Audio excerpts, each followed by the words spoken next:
तेस्रो पटक प्रधानमन्त्रीका नाम लेखाउन वा सिंहदरबारमा अर्को कार्यकालको फोटो झुन्ड्याउन मात्र म यहाँ उभिएको पटक्कै होइन। संसदमा म उपलब्धिको डाटा र रिपोर्ट कार्डका साथ उपस्थित हुनेछु।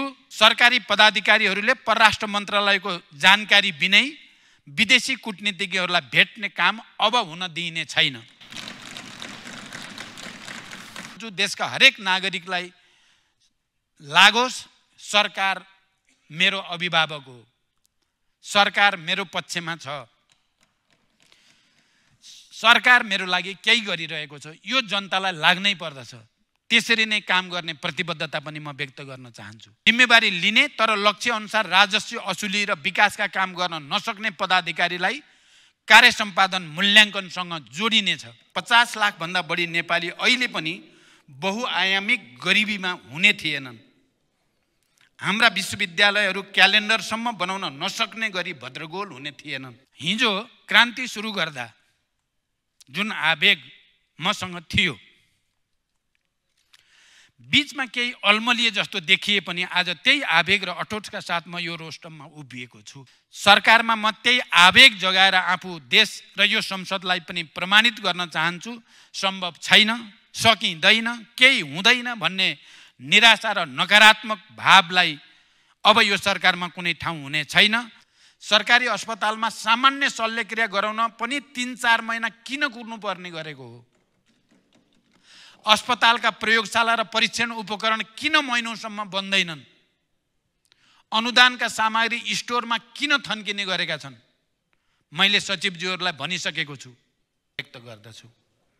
हामी उहाँहरूको बलिदानले बाँधिएका छौँ र उहाँहरूको सङ्कल्पले हामीलाई डगमगाउन र विचलित हुन दिने छैन। नयाँ प्रतिनिधि सभाको गठनसँगै नेपालको संविधानको धारा 76 को उपधारा 2 बमोजिम मेरो नेतृत्वमा विभिन्न राजनीतिक दलको सहभागितामा सरकार गठन भएको छ। यो विश्वासका लागि दलहरूलाई धन्यवाद दिँदै म आज यो सार्वभौम संसदमा सामाजिक न्याय, सुशासन र समृद्धिको सङ्कल्पसहित प्रधानमन्त्रीमा विश्वासको मत माग्नका लागि उपस्थित भएको छु।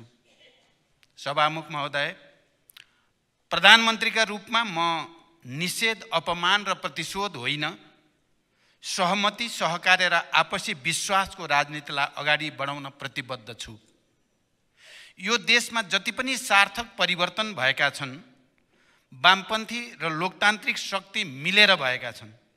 104 वर्ष लामो राणा शासन होस् वा 30 वर्ष लामो पञ्चायती निरङ्कुशता, वाम लोकतान्त्रिक सहकार्यबाट नै समाप्त भएको हो। 12 बुँदे समझदारी, विस्तृत शान्ति सम्झौता, संविधान सभा र सङ्घीय लोकतान्त्रिक गणतन्त्र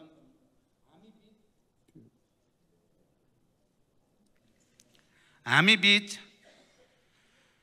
सहकार्यकै परिणाम हुन्। राष्ट्रिय सङ्कटका संवेदनशील क्षणहरूमा पनि हामी राजनीतिक शक्तिहरू एकै ठाउँमा उभिँदै आएका छौँ। हामी मिल्दा देश अगाडि गएको छ, नमिल्दा देश सङ्कटतिर गएको छ। 72 सालको महाभूकम्पका बेला सुशील कोइराला प्रधानमन्त्री हुनुहुन्थ्यो, म प्रतिपक्षी दलको नेता थिएँ। मैले यही रोस्टममा उभिएर भने, देशमा विद्यमान आजको यो सङ्कटको घडीमा अब संसदमा कुनै पक्ष प्रतिपक्ष रहेन। प्रतिपक्षको नेता हुँदाहुँदै पनि म उद्धार र पुनर्निर्माणमा मात्र होइन, संविधान निर्माणमा पनि राष्ट्रिय सहमति जुटाउन अग्रसर भएँ।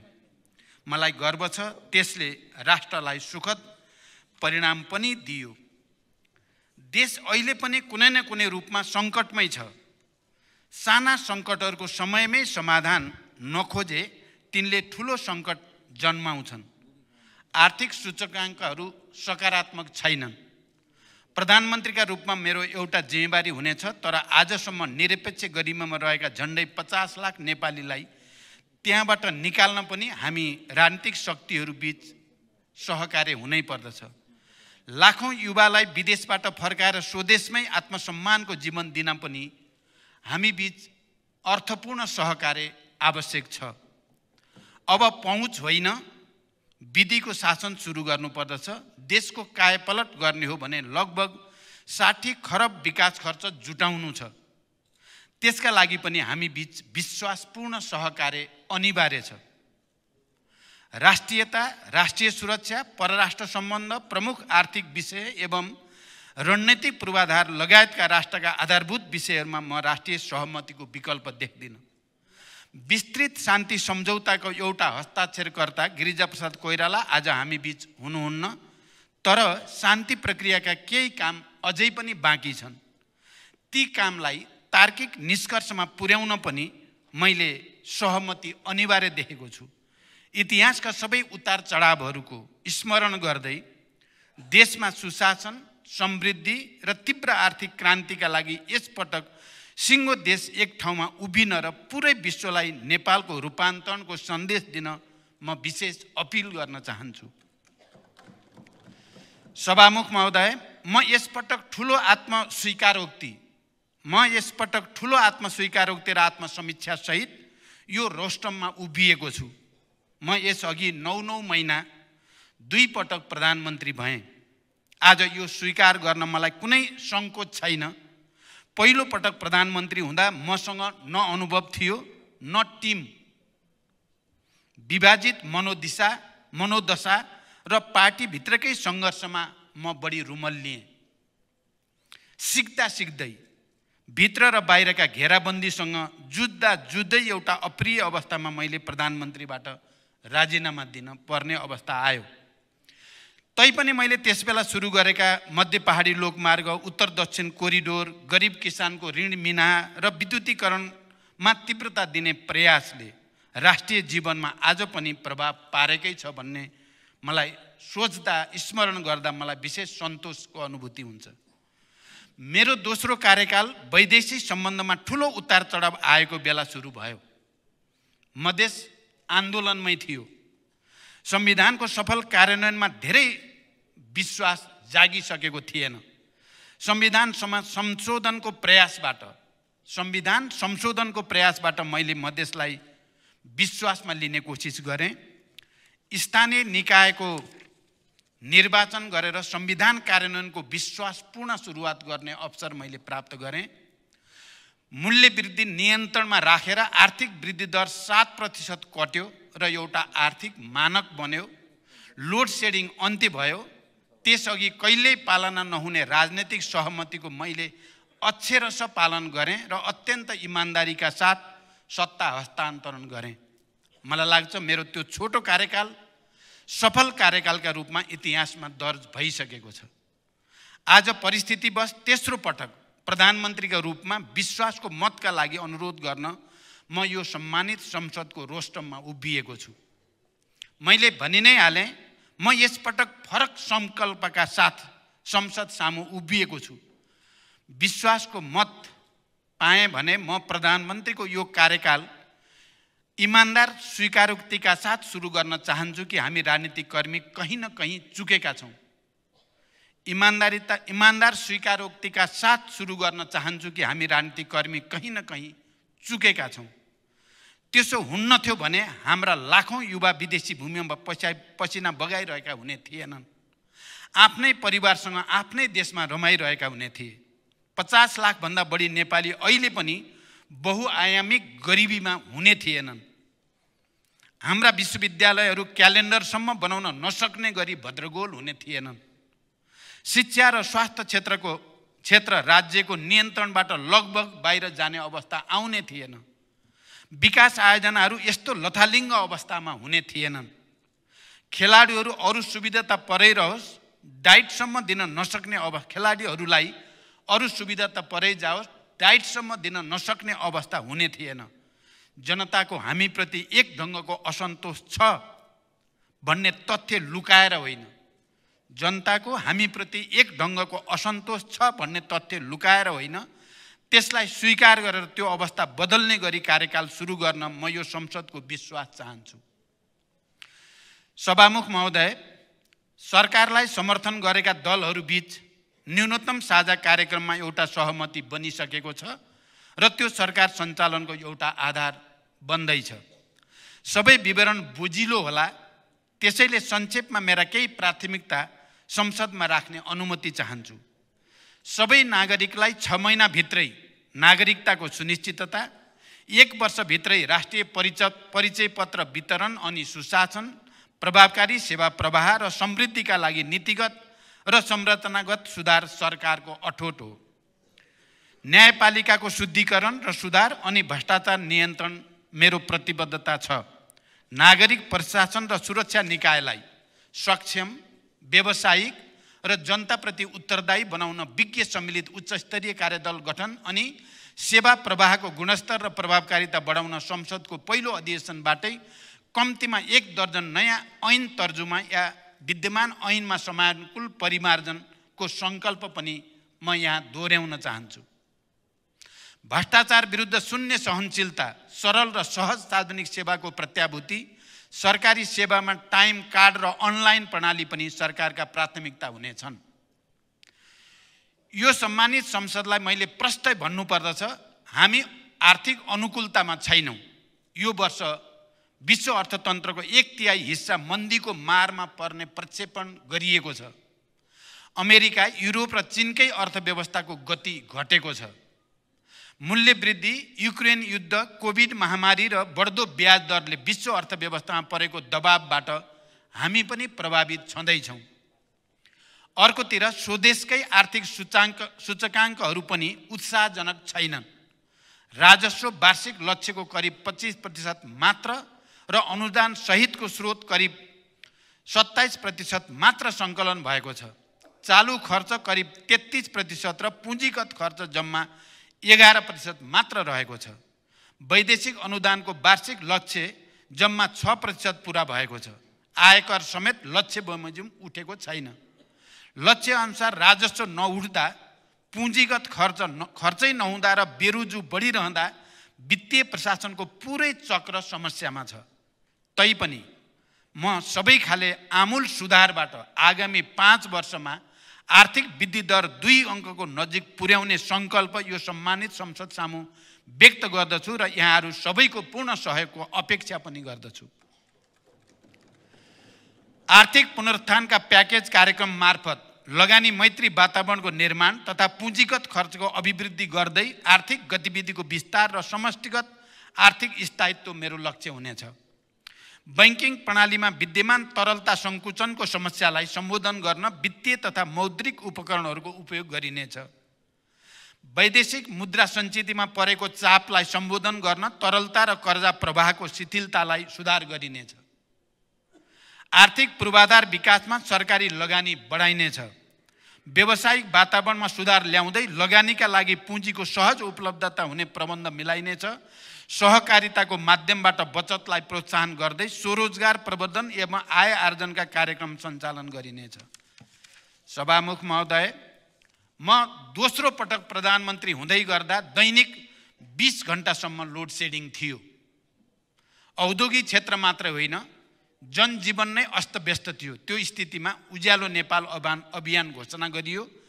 कतिपय सब स्टेसनहरूमा 3 शिफ्टमा 24 घण्टे काम गर्ने वातावरण मिलाइयो र लोड सेडिङलाई इतिहासको विषय बनाइयो। त्यसले अन्धकार मात्र हटाएन, राष्ट्रको आत्मविश्वास पनि बढायो। आज प्राधिकरण नाफामा गएको छ। आज हामी विद्युत बेचेर विदेशी मुद्रा कमाउने ठाउँमा आइपुगेका छौँ। मेरो प्रश्न छ, यही काम सडकमा 3 शिफ्टमा किन हुन सक्दैन? भवन निर्माणमा किन 24 घण्टा काम हुन सक्दैन? म संसदसँग वाचा गर्दछु, प्राधिकरणको त्यो अनुभव अब सबै पूर्वाधार निर्माणमा लागू गरिनेछ। विकास आयोजनाहरू वर्षौंसम्म अधुरो हुने, लागत र समय बढ्ने विकृति अब हामीलाई स्वीकार्य छैन। त्यसका लागि आवश्यक ऐन संशोधन लगायत नीतिगत सुधार दृढताका साथ अघि बढाइनेछ। प्रशासनिक खर्चमा मितव्ययिता, बजेटमा अनुशासन, सार्वजनिक खर्चको उपलब्धि र उत्पादकत्व वृद्धि, राजस्व चुहाटमा कडा नियन्त्रण सरकारका प्राथमिकता हुनेछन्। सहभागिता र परिपालना बढाउन प्रवर्धनात्मक कार्यक्रमका साथसाथै नियमनमा समेत जोड दिइनेछ। सार्वजनिक ऋणको छनौटपूर्ण उपयोग गर्दै दिगोपना कायम गरिनेछ। सार्वजनिक संस्थानको व्यवस्थापन सुधारका साथै व्यवसाय विस्तारमा जोड दिइनेछ। नेपाललाई आकर्षक र प्रतिस्पर्धात्मक लगानी गन्तव्य बनाउने मेरो सङ्कल्प छ। औद्योगिक, वित्तीय र मौद्रिक नीतिको सामञ्जस्यपूर्ण कार्यान्वयनबाट अर्थतन्त्रलाई गतिशील तुल्याइनेछ। वित्तीय, मौद्रिक, पुँजी बजार, सहकारी, बीमा र निजी कम्पनीका निकायहरूबीच आवश्यक समन्वय गरी निजी क्षेत्रको लगानी प्रवर्धन गर्न नीतिगत, संस्थागत तथा प्रक्रियागत सुधार यो सरकारको प्राथमिकतामा रहनेछ। सभामुख महोदय, राजस्व प्रशासन करदाता मैत्री हुनेछ। कर छली, आयातमा न्यून बिजकीकरण, चोरी पैठारी, तस्करी तथा हुन्डी कारोबार जस्ता गतिविधिको अन्त्य गर्दै कर प्रणालीलाई थप प्रगतिशील तथा व्यवसायी मैत्री बनाइनेछ। आर्थिक स्थायित्व कायम गर्न औद्योगिक नीति, सरकारी वित्त नीति, राजस्व नीति, मौद्रिक नीतिबीच तादात्म्य अनि सरकार, निजी क्षेत्र, सहकारी र सामुदायिक क्षेत्रको सहभागितामा द्रुत विकासको वातावरण निर्माण यो सरकारको सङ्कल्पमा छ।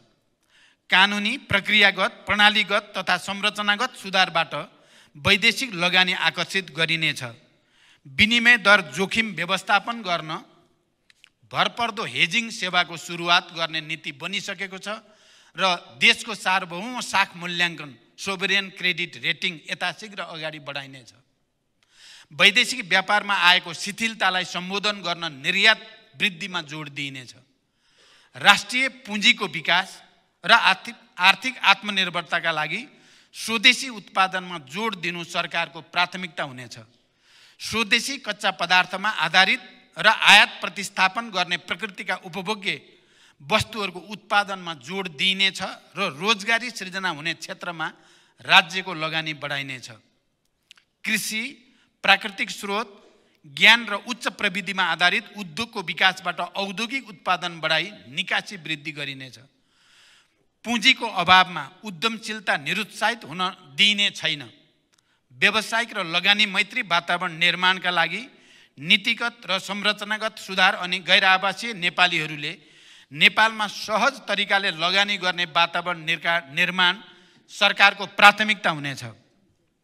उद्योग व्यवसाय दर्ताका लागि सुरुकै बिन्दुबाट सबै प्रकारका स्वीकृतिहरूको उपलब्धता सुनिश्चित गर्न टाइम कार्ड अनि स्वरोजगारी, स्टार्टअप र विभिन्न व्यवसायले सृजना गर्ने रोजगारी मापनका लागि जब मिटरको व्यवस्था गरिनेछ। सभामुख महोदय, हरेक वर्ष एउटै समाचार बन्छ मलको अभाव। म आज यो संसदमा दृढताका साथ प्रतिबद्धता जनाउन चाहन्छु। अबदेखि आपूर्तिको चक्र अनुसार चाहिएको समय प्राप्त हुने गरी मल खरिद गरिनेछ र सँगसँगै मल कारखाना स्थापनाको पनि तयारी अगाडि बढाइनेछ। सार्वजनिक शिक्षामा आमूल सुधार सरकारको सङ्कल्प हुनेछ। विश्वविद्यालयहरू अब क्यालेन्डर अनुसार सञ्चालन हुनेछन्। अहिलेको भद्रगोल सहन गरिने छैन। सबै पालिकामा आधारभूत अस्पताल र प्रदेशहरूमा विशिष्टीकृत अस्पताल र मेडिकल कलेजहरू बनाइनेछ। गुणस्तरीय स्यानिटरी प्याडका लागि आर्थिक प्रत्याभूति, गुणस्तरीय प्रसुति सेवाको सुनिश्चितता, चिकित्सकहरूको सङ्ख्यामा वृद्धि, चिकित्सक र नर्सलाई सरकारी सेवामा आकर्षित गर्न सेवा सुविधामा पुनरावलोकनका लागि सरकार प्रतिबद्ध छ। स्वास्थ्यकर्मी लगायत विशिष्टीकृत सेवाका श्रमिकहरूका सरोकारलाई सम्बोधन गर्न श्रम ऐनमा आवश्यक संशोधन गरिनेछ।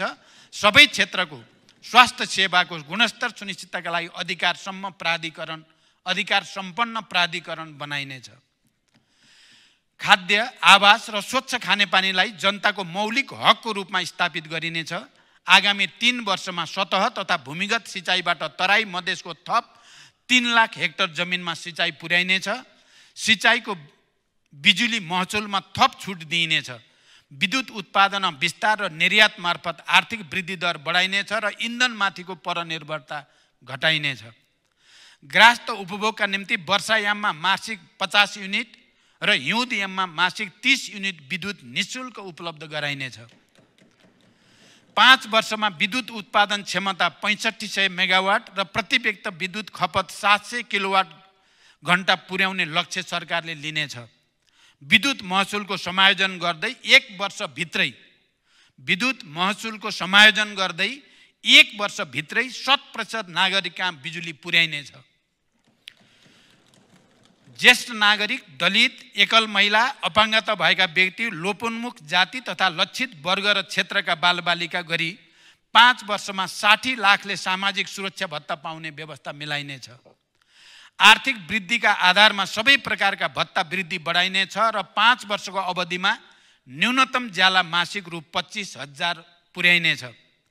वैदेशिक रोजगारीलाई सुरक्षित र मर्यादित बनाइनेछ। वैदेशिक रोजगारमा गएकाहरूको समस्या सुनवाई र समाधानका लागि हटलाइन सेवा सहितको सहयोग सेल गठन हुनेछ।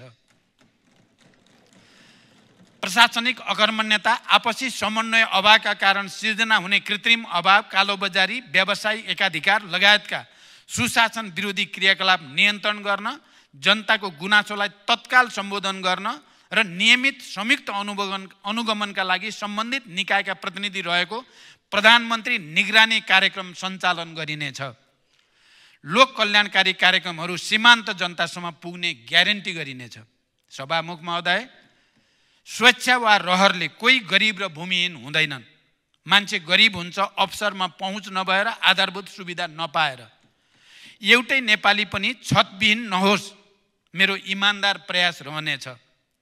हाम्रो ग्रामीण अर्थतन्त्र महिलाले धानेका छन्, तर राज्यले महिलालाई उचित प्रोत्साहन दिन सकेको छैन। रेमिट्यान्स पठाएर देश बचाइरहेको युवालाई न राज्यले सुरक्षा दिन सकेको छ, न उचित सम्मान नै दिन सकेको छ। म यो अवस्था बदल्न प्रतिबद्ध छु। भूमिको वैज्ञानिक व्यवस्थापन र आवास सम्बन्धी मौलिक हक कार्यान्वयनको सुनिश्चितता मेरो उद्देश्य हुनेछ। हरेक जिल्ला सदरमुकामलाई रणनीतिक सडक सञ्जालमा जोडिनेछ र हरेक पालिकालाई पक्की सडकबाट केन्द्रमा जोडिनेछ।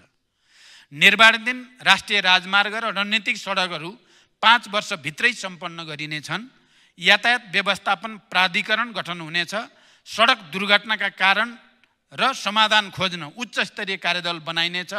सडक यातायात, रेल, जलमार्ग र हवाई सबै योजनालाई समेट्ने गरी एकीकृत राष्ट्रिय यातायात गुरु योजना तयार गरिनेछ। डाटा सर्भरमा आत्मनिर्भरता र साइबर सुरक्षाको सुनिश्चितता सहित 5G प्रविधि प्रयोगमा ल्याइनेछ। विद्यालय, अस्पताल, सरकारी कार्यालय, वित्तीय संस्था, शपिङ कम्प्लेक्स लगायत सार्वजनिक सेवा प्रवाह हुने सार्वजनिक स्थलहरूमा इन्टरनेट सुविधा निःशुल्क गरिनेछ। आधुनिक खेल पूर्वाधारमा जोड दिँदै खेलाडीहरूको वृत्ति विकासका कार्यक्रम ल्याइनेछ। पर्यटन पुनरुत्थानका लागि विशेष प्याकेज घोषणा गरिनेछ। जलवायु परिवर्तनको मुद्दालाई अन्तर्राष्ट्रियकरण गरिनेछ। महिला सहभागिता, सशक्तिकरण र समावेशिता सरकारको प्रमुख लक्ष्य हुनेछ। शान्ति प्रक्रिया र सङ्क्रमणकालीन न्याय सम्बन्धी बाँकी काम अविलम्ब सम्पन्न गरिनेछ। शहीद र बेपत्ता परिवारलाई उचित सम्मान र परिपूर्णको व्यवस्था हुनेछ। द्वन्द्वकालका घाइतेहरूलाई उपचार, रोजगारी, स्वरोजगारका अवसरसँग जोडिनेछ। द्वन्द्व पीडित परिवारलाई क्षतिपूर्ति र पुनर्स्थापनाका कार्यक्रम ल्याइनेछ। सँगसँगै तराई, मधेस लगायतका आन्दोलनका क्रममा अन्यायपूर्ण ढङ्गले बन्दी बनाइएकाहरूको कानुन सम्मत रिहाईका लागि ठोस अग्रसरता लिइनेछ। सङ्घीयता कार्यान्वयन र जनताको हितमा राज्य संयन्त्रको परिचालन हुनेछ। राष्ट्रिय हितको रक्षा गर्दै स्वतन्त्र परराष्ट्रनीतिको अवलम्बन हाम्रो प्रतिबद्धता हुनेछ। त्यसलाई मैले प्रो नेपाल नीति भन्ने गरेको छु। दुवै छिमेकी र सबै मित्र राष्ट्रहरूसँग सन्तुलित, विश्वसनीय र मैत्रीपूर्ण सम्बन्धमा मेरो जोड हुनेछ। सीमाको प्रभावकारी व्यवस्थापन र सीमा समस्याको समाधान हाम्रो प्राथमिकता हुनेछ। सभामुख महोदय, यसबीचमा मैले सचिवहरूको बैठक राखेर सोधेँ, राहदानी लिन बिहान 2 बजेदेखि लाइनमा बस्न परेपछि नागरिकले कसरी राज्यमाथि भरोसा गर्दछन्? अहिलेकै गतिमा राष्ट्रिय परिचय पत्रको काम हुने हो भने कति दशकमा 3 करोड नेपालीको हातमा परिचय पत्र पुग्छ? सवारी चालक अनुमति पत्र लिन पनि वर्षौं कुर्नुपर्ने कारण के हो? सरकारी अस्पताल र सामुदायिक विद्यालयको स्तर किन खस्कियो? प्रविधिको यति धेरै विकास भइसक्दा पनि सरकारी अस्पतालमा नाम दर्ता गर्न समेत घण्टौं किन कुर्नु पर्दछ? सरकारी अस्पतालमा सामान्य शल्यक्रिया गराउन पनि 3-4 महिना किन कुर्नुपर्ने गरेको हो? अस्पतालका प्रयोगशाला र परीक्षण उपकरण किन महिनौसम्म बन्दैनन्? अनुदानका सामग्री स्टोरमा किन थन्किने गरेका छन्? मैले सचिवज्यूहरूलाई भनिसकेको छु। सेवा प्रवाहलाई सहज र विकासको गतिलाई तीव्र बनाउन नीतिगत समस्या समाधानको जिम्मा म लिन्छु, तर नतिजामुखी कार्य सम्पादनको जिम्मा तपाईहरुले लिनुपर्दछ। सरकारहरू फेरिरहने तर जनताको जीवनस्तर नफेरिने निराशाजनक चित्र अब बदल्नु छ। त्यसका लागि सरकार मालिक होइन, सुनिने, देखिने, जनताले अनुभूत गर्ने सेवक बन्नु छ। प्रदेश र स्थानीय तहमा तत्काल कर्मचारीको व्यवस्था हुनेछ। संघीय निजामती ऐन अविलम्ब यसै अधिवेशनमा पेश गर्ने गरी तयारी गर्न मैले निर्देशन दिइसकेको छु।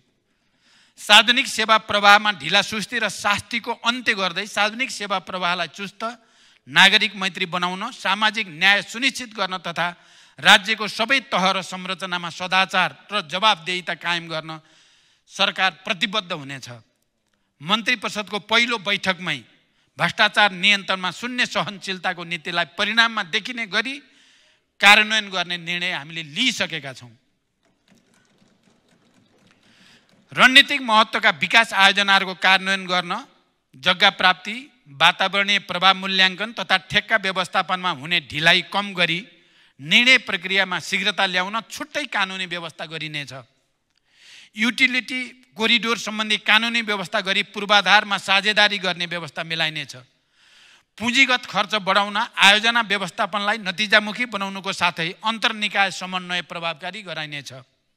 विकास आयोजनाको अनुगमनलाई नतिजामा आधारित बनाइनेछ।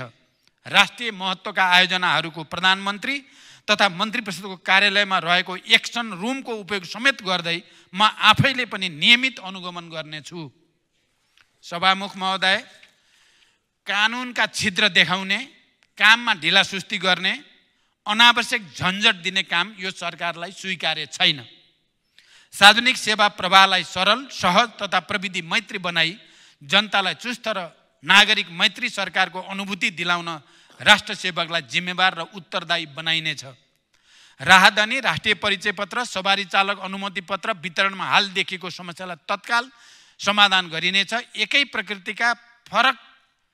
एकै प्रकृतिको विवरण फरक निकायबाट सङ्कलन गर्नुको सट्टा डाटा साझेदारी र अन्तर आबद्धताको भरपर्दो प्रणाली निर्माण गरी सेवा प्रवाहलाई छिटो, छरितो र मितव्ययी र झन्झट मुक्त गरिनेछ। विपन्न नागरिक उपचार सुविधा तथा स्वास्थ्य बिमा सेवालाई सर्वसुलभ र नियमित बनाइनेछ। स्वास्थ्य बिमाको दायरा विस्तार गरिनेछ। सरकारी एवं सार्वजनिक जग्गाको संरक्षण गर्न एकीकृत विद्युतीय अभिलेख तयार गरिनेछ। मुलुकको विकासमा योगदान गर्न सक्ने उमेरका नागरिक विदेश हुनुपर्ने तर वृद्ध अवस्थाको सामाजिक सुरक्षाको व्यवस्था राज्यले गर्नुपर्ने जटिल अवस्था आज देशमा विद्यमान छ। यो परिस्थितिबाट बाहिर निस्कन स्वदेशमै रोजगारीका अवसर सृजना गर्न निजी क्षेत्र समेतको सहभागितामा ठोस कार्यक्रम सञ्चालन गरिनेछ। निजी क्षेत्रको विकासका लागि आवश्यक नीतिगत र कानुनी सुधार, आर्थिक पूर्वाधार विकासमा सरकारी लगानीको वृद्धि, व्यावसायिक वातावरणमा सुधार, सहकारिताको माध्यमबाट बचतलाई प्रोत्साहन अनि स्वरोजगार प्रवर्धन सरकारका उद्देश्य हुनेछन्। सार्वजनिक संस्थानको व्यवस्थापन सुधारका साथै व्यवसाय विस्तारमा जोड दिइनेछ। पर्यटकीय पूर्वाधारको निर्माण र सेवाको गुणस्तरमा सुधार सरकारको मुख्य जोड हुनेछ। गौतम बुद्ध र पोखरा अन्तर्राष्ट्रिय विमानस्थलको पूर्ण क्षमतामा सञ्चालन र स्रोतको सुनिश्चितता सहित निजगढमा अन्तर्राष्ट्रिय विमानस्थलको निर्माण प्राथमिकतामा हुनेछ। मलाई थाहा छ मिडिया उद्योग सङ्कटमा छ। म विश्वास दिलाउन चाहन्छु यो सङ्कटमा सरकारले मिडिया उद्योगलाई एक्लै छाड्ने छैन। सञ्चारकर्मीहरूको हक र हित पनि सरकारको उच्च प्राथमिकतामा हुनेछ। पछिल्ला दिनमा शेयर बजारमा आएको सकारात्मक परिवर्तनलाई मैले नयाँ सरकारप्रति जनताको भरोसाको सङ्केतको रूपमा हेरेको छु। तीव्र आर्थिक विकास र न्यून मुद्रास्फीति सरकारको लक्ष्य हुनेछ। लाइन मुक्त देश हाम्रो सङ्कल्प हो। म विश्वास दिलाउन चाहन्छु देशका हरेक नागरिकलाई लागोस्। सरकार मेरो अभिभावक हो। सरकार मेरो पक्षमा छ, सरकार मेरो लागि केही गरिरहेको छ, यो जनतालाई लाग्नै पर्दछ। त्यसरी नै काम गर्ने प्रतिबद्धता पनि म व्यक्त गर्न चाहन्छु। राष्ट्र सेवालाई राजनीतिक हस्तक्षेपबाट मुक्त राखी व्यावसायिक, प्रतिस्पर्धी र दक्ष बनाइनेछ। तीनवटै तहका सरकारको मौजूदा कर्मचारीको दरबन्दीको पुनरावलोकन गरी सेवा प्रवाह गर्ने निकायमा पर्याप्त जनशक्तिको व्यवस्था गरिनेछ। विकास आयोजनामा विनियोजन गरेको रकम खर्च गर्न सक्ने परियोजनाहरूमा सारिनेछ। जिम्मेवारी लिने तर लक्ष्य अनुसार राजस्व असुली र विकासका काम गर्न नसक्ने पदाधिकारीलाई कार्य सम्पादन मूल्याङ्कनसँग जोडिनेछ। सरकारी पदाधिकारीहरूले परराष्ट्र मन्त्रालयको जानकारी बिनै विदेशी कूटनीतिज्ञहरूलाई भेट्ने काम अब हुन दिइने छैन।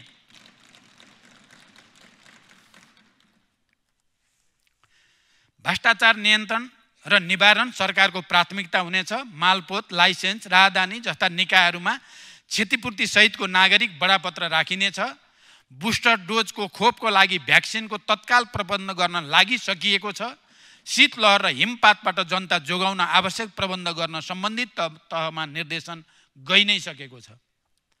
सभामुख महोदय, हिजो देश एउटा ठुलो विद्रोहबाट गुज्र्यो। सामाजिक न्यायको आकांक्षा, विभेद, शोषण र उत्पीडन विरुद्धको आक्रोश अनि सुखी र स्वतन्त्र जीवनको चाहना नै त्यो विद्रोहको कारक र कारण थियो। हिजो हामी भित्र जुन आवेग थियो, परिवर्तनको जुन संकल्प थियो, अब त्यसलाई त्यही घनत्वको साथ जगाउन र राष्ट्र निर्माणमा लाग्न म प्रतिबद्ध छु।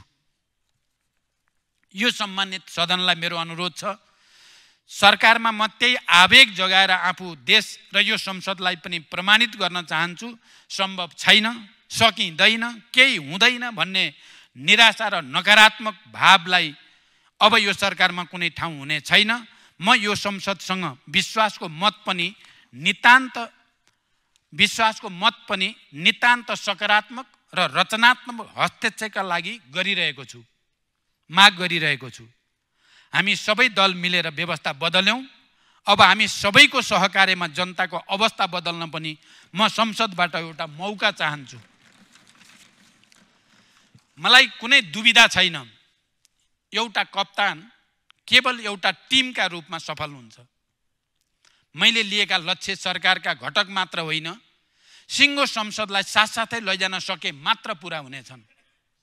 मैले पहिले पनि भने, म निषेध र अपमान होइन, सहकार्य र आपसी विश्वासको राजनीतिका लागि प्रतिबद्ध छु। म संसदमा पूर्ण विश्वास र आपसी सद्भावको वातावरण बनाउने पक्षमा छु र मैले हिजो पनि भने, हाम्रा मतभेदहरू समेत मर्यादित हुनेछन्। म सबै दल र मान्य सदस्यहरूलाई आग्रह गर्दछु, आउनुहोस् यसपटक संसदमा नयाँ अध्यायको सुरुवात गरौँ। त्यसै पनि नेपालको राजनीति केही कमजोरीका बावजुद अन्यत्र भन्दा भिन्न छ। अन्यत्र हामी धेरै बदलाभाव देख्छौँ, तर यहाँ प्रतिशोधलाई धेरै ठाउँ छैन। हामी कहाँ राजनीतिक संवादहीनता पनि लामो समय रहने गरेको छैन। राष्ट्रका सङ्कटहरूमा हामी सबै राजनीतिक दल पटक पटक एकै ठाउँमा उभिँदै आएका छौँ। यसपटक पनि संसदको विभाजन नहोस्, देशले एकता र सहकार्यको सन्देश प्राप्त गरोस्। म बिना कुनै पूर्वाग्रह सबै राजनीतिक दलहरूसँग सहकार्यका लागि प्रतिबद्ध छु। सिङ्गो सदनको साझा प्रधानमन्त्रीका रूपमा मलाई राष्ट्र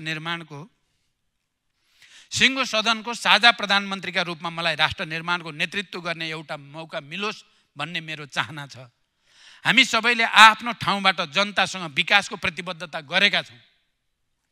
आज त्यही प्रतिबद्धताका लागि हामी सबै एक ठाउँमा उभिन नसक्ने भन्ने केही छैन। मैले हिजो पनि संसदमा भने, जनताको हामीमाथि समर्थन सशर्त मात्रै छ। हीन भावनाको ठाउँमा आशा र आत्मविश्वास जगाउनु छ। आर्थिक क्रान्तिको साझा सङ्कल्पबाट समृद्ध र न्यायपूर्ण राष्ट्र निर्माण गर्नु छ। इतिहास आजैबाट सुरु हुन्छ म भन्दिनँ। आजसम्मका उपलब्धिहरूलाई संस्थागत गर्दै सबैप्रति कृतज्ञता व्यक्त गर्दै म एउटा परीक्षा दिन चाहन्छु। हिजो क्रान्ति सुरु गर्दा जुन आवेग मसँग थियो, बीचमा केही अल्मलिए जस्तो देखिए पनि आज त्यही आवेग र अठोटका साथ म यो रोस्टममा उभिएको छु। तेस्रो पटक प्रधानमन्त्रीका नाम लेखाउन वा सिंहदरबारमा अर्को कार्यकालको फोटो झुन्ड्याउन मात्र म यहाँ उभिएको पटक्कै होइन। म विश्वास दिलाउँछु हरेक पटक संसदमा म उपलब्धिको डाटा र रिपोर्ट कार्डका साथ उपस्थित हुनेछु। मलाई विश्वासको मत दिएमा संसदका हरेक मान्य सदस्यहरूले गर्व गर्ने वातावरण बनाउनेछु। सबैको साथ र सहयोग लिएर राष्ट्र निर्माण होमिन यो सम्मानित सदनसँग प्रधानमन्त्रीका रूपमा म विश्वासको मतका लागि हार्दिक अनुरोध गर्दछु। धन्यवाद।